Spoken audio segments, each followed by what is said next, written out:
In the blue corner, Tyler Christopher.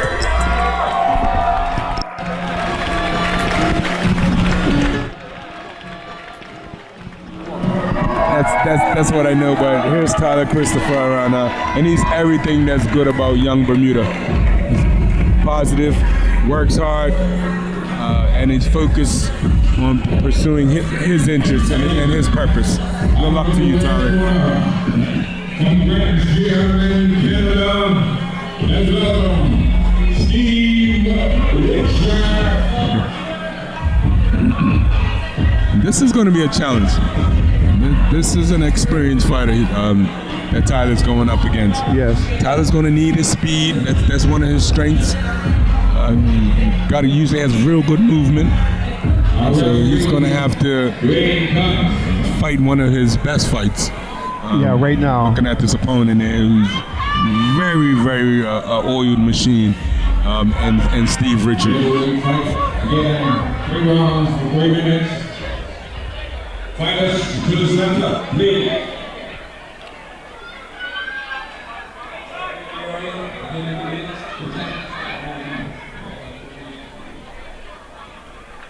All right, so we can give the height and reach advantage to Tyler Christopher, but not by much. Not by much at all. And looking at Steve, I think he's more of a power boxer. Steve does look like he wants to throw a punch. He definitely wants to do. So here we go, center of the ring. It looks like he's winding up that jab there. Yeah, he's feinting that jab there. Last boxer I saw do that was it Jack? No, it wasn't Jack. It was Haro from the first one. Yes, Haro, yes, certainly. And again, we have boxers that are standing shoulder to shoulder in regards to their jabs being negated, on that side. So they're going to have to find a different way or utilize. Now, see, that slap jab is not really effective, but it could be a strategy by Christopher to allow him to open him up a little bit so he can get that left in, yes. You see a good pop jab there to the head by Christopher. Christopher moving well so far, keeping his opponent in front of him. Leads him good with the jab and moves away. And Christopher starting to look like he's sizing up his opponent, but just coming in with the jab. Not trying to rush yourself. Because usually, when you're talking about first round, when fighters have never fought each other before, it's that feeling out period. Like, what can the fighter do? How hard can he hit? So sometimes you may just take a punch just to know. But then again, when it happens like that, Tyler, that's a whole different story. Get about 3 good hits to the head on Steve. I tell you, Tyler's got some speed. And like you said, if he's had the experience, like you said, fighting in Colombia and fighting in Mexico, he's been up against some really good opponents. Yeah, he is looking very confident, as he told me yesterday over the phone. A little high step there for the audience sake, I believe. Well, you can definitely tell by audience reaction when something really good takes place as far as the combinations or the connections of these boxers. Yes, the approval rating of the audience here is easy to find. And that's on both sides. I must admit, even though we're rooting, the majority here are rooting for the local fighters, they still appreciate a good match. That was a great cross by Tyler there. Caught Steve flush on the side of his temple. Yeah. And Tyler with 2 good punches. Yeah. Steve, feinting that jab is not going to help him much more. Tyler's walking him down. Yeah. Tyler walking him down. And Tyler looks to the crowd, and the crowd respond with cheers and claps, and Tyler.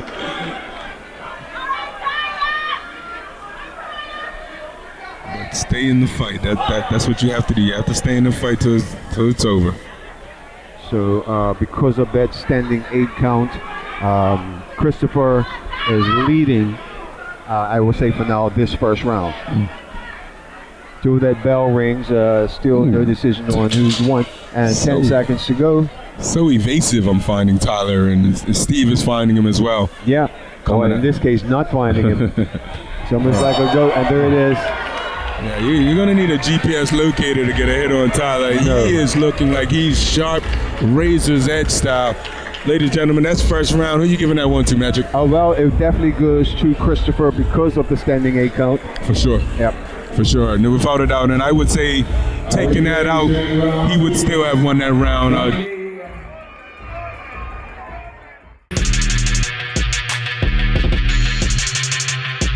Maybe the first half a minute, 45 seconds. Yeah. He looked like he was just sizing him up. Exactly. And then he really went to work that last half of that round, and I can appreciate the progression I've seen in his boxing. That is the finest round I've ever seen Tyler have. And here's something for you that you don't see often. Between rounds, Christopher is standing up. He hasn't sat down. No, he hasn't. All right. He hasn't. So in doing that, you know, he's keeping oxygen flowing not just into his lungs but through his body, through his blood. You know what I'm saying? So, and he's shaking it up, he's bouncing up, he's ready to go. And he's on his toes, and he's going to come out. First of all, he's going to be throwing that jab again, trying to establish that right hook, or rather that left hook. But he has to use that right jab. Got to open him up. Because he has the option of, if you connect with that jab, that right jab, there it is. The swing and miss. That's what he's been trying to line up. And it's but that's boxing. That's boxing. Good boxing. Yeah, and I'm not predicting the future. I just know what he's trying to do from what I've seen him try to do. And there it is again. There he goes again. He catches him. Clear. Break it up. Okay, no standing 8 out this time. So that's good boxing. Straight down the pipe by Tyler. Connects, finds him home. That's it. Steve is going to need to do something exciting to change this fight around. Yeah, he's got to get a good combination working and basically put the brakes on Christopher. And so looking at it from this perspective so far, not happening. It's absolutely just a process. All right, good right cross there. But again, Christopher walks him down. Christopher walking him down. Second standing 8 count. Christopher. Right now, because of this fact, Steve only has one option. Knockout. You don't want none. And there's Christopher showboating into the lens of our other camera, basically saying, I got this. And if Steve doesn't throw any punches, and that's one thing the referee is looking for right now, it's fine that you go down and put your guard up, but if you do not respond after a certain amount of punches, the ref will call this fight. Got you. Basically trying to tell you, come on, you're here to fight. Yeah. But if you're still on the defense and nothing's landing, then fight is done. Good way to analyze the referee's job there, Magic. You know, a lot of people would not know what's going through the referee's mind, how he makes these calls when he knows when to stop a fight. Exactly. And I'm sure a lot of people was wondering, so good job on you, Magic. Yeah, thank you. Yeah, give you your quarterback. I appreciate that. Can you add a nickel to that, please? I need to get catch the bus. I ain't mad at you. You can do that? I ain't mad at you. Appreciate it. Put that nickel up. I appreciate it, yeah. Ooh, Tyler. All right, here we go again. Tyler trying to send Mike home on a train or a plane. Believe it or not, that sit down on the rope saved Steve just now. You know he did it so ever slightly. He did, and it saved him because that caused the referee to go in and break it up. Now right there, here's the combination again. Looking for it. Referee. And the ref's chin is... Now, did we not speak about this earlier, about there can be that punch that can catch the ref? Mike, I told you I gotta watch what I say, man. I told you about the banana store, right? Okay, you did. And we're not even going on that road again. Okay, now here we go. It really has now come down to it's going to be the final round for Steve. Because three standing 8 counts. And Steve is ducking underhand. That's how he's getting caught. 10 seconds left in this round. 3 minutes left in the match. Yeah, Tyler clearly landing more punches, even punched the ref. Yeah, so that's 1 point added to his score. He made contact. Yes, he did. Good contact. Hey, but the ref didn't go down. No, he took it didn't. on the chin and kept doing his job. You know, I wanna, Cox. talk to Cox after the match and ask him what did he have for breakfast? I don't know.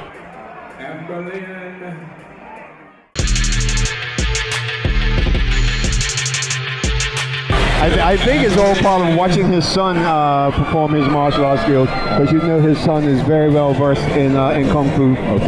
So I think he might have been used as a training device a time or two. He might have. Yeah. I tell you, it's all happening here. We're so lucky to be in this jam-packed standing room only Pontiac Ballroom at the fabulous Fairmount Southampton Princess. And he's absolutely right, folks. Every seat is taken, and there are folks that are standing around this venue. You better believe it. All right, so here we go, final round, and it's come down to exactly one thing needs to happen for Steve to win this match. He has to knock Christopher out. Yeah, and I don't think Christopher's going to allow that to happen. He's going to continue on with what he's been doing. And I hope Steve doesn't make that same mistake of ducking down low like he just did. And he's going to get caught. And there he goes again. So again, Christopher going in, backing him up. Oh, Steve tried that, but again, training from Christopher, knowing how to move out of the way, saved that. Body shot by Steve. Up, straight right jab. Work Tyler. that straight. Yep. Going to work.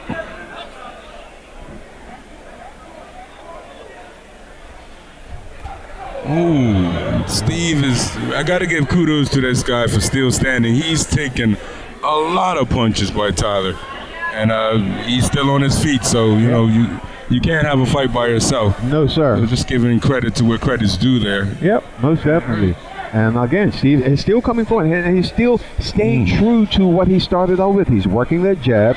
It's just unfortunate that he's not connecting. And then when it comes to situations like this, he's not fighting back. Tyler is picking him apart. Beating him like he owes him money. Good. Well, Cox is trying to get in the way there, but he's hoping. Okay, there's the breakup. And that's why Cox tried to step in the first time, because the thought it might be a wrap-up, a clinch, but it didn't happen. And again, putting himself in danger's way of getting hit again. And such a professional, took it and just right back in, unfazed, like it never even happened. Yep. So again, getting to the final stages of this final round, it comes down to Steve has to knock out Christopher in order to win this bout. I would like to thank St. David's for this delicious mussel pie, but they didn't send it. No, they didn't send it. I was so looking forward to it. A little hot sauce and a little mayo on it, and we'd be okay. You keep the mayonnaise. I'll take the mustard. No, hot sauce? You want mustard too? Yeah, I want hot sauce and mustard. No mayonnaise. Okay, we got that. Trying to have a mucus-free diet. I got you. I got that. Stay away from the eggs. And I tell you what, my friend here, Steve, is not thinking about dinner right now. He's definitely thinking about an exit strategy out of this ring, because he's really been on the receiving end. Well, he will be exiting the ring coming up shortly, as we are getting to the closing seconds of this bout. And we're under 5 seconds right now. Bell should be ringing, and we've come to the end of this match. And Good there job. you have it. Good job. So it is definitely a unanimous decision. There's no split decision in this match. It is definitely going to Tyler Christopher out of the blue corner. I gotta agree with you there. Tyler dominated from the first bell, and it's absolutely a lopsided fight, to be honest. Tyler really went to work, clearly was prepared, just looked every bit the fighter, sharp in every way, and he's clearly walked away with this fighter. Most certainly. So, you know, in that aspect of it, you know, it's a step forward. Most certainly. But most certainly. do yourself a favor, and like Mr. Magic said, have a designated driver. Yes, most certainly. All right, and So is Tyler Ed's son or his nephew? they kind of look like. I'm wondering. I know Ed's son. That's not his son. But I think it's probably a nephew or a close cousin. You better believe it, Christopher. yeah.